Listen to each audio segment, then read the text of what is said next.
কলকাতায় ফের জাল নোট চক্রের পর্দাফাঁস। কলকাতা পুলিশের এসটিএফ এর হাতে গ্রেফতার ৪, উদ্ধার ৪,২৫,০০০ টাকার জাল নোট। বিস্তারিত জানবো, কথা বলবো আমাদের প্রতিনিধি ময়ূখ ঠাকুর চক্রবর্তীর সঙ্গে। ময়ূখ, কি খবর রয়েছে এই বিষয়ে? দেখো, তোমার যেটা জানাই, ৪ জনকে গোটা ঘটনা এখনো পর্যন্ত গ্রেফতার করা হয়েছে। তাদেরকে মহারানী স্বর্ণময়ী স্ট্রিট, এটা নারকেলডাঙ্গা থানা এলাকার রাজাবাজার, সেখানে ফুটপাথের উপর ঘুরতে বেড়াতে দেখা যাচ্ছিল।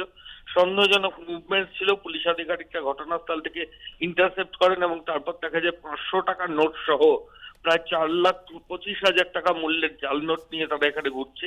এরা মালদার বৈষ্ণবনগর এলাকার বাসিন্দা, কালিয়াচক, বৈষ্ণবনগর, এগুলো ফেক কারেন্সির হাব।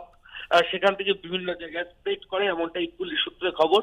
এই বৈষ্ণবনগর থেকে এরা কলকাতায় এসে একটা কনসাইনমেন্টে এসেছিল এবং দুজন যুবককে এই জিনিস এদের দেওয়ার কথা ছিল।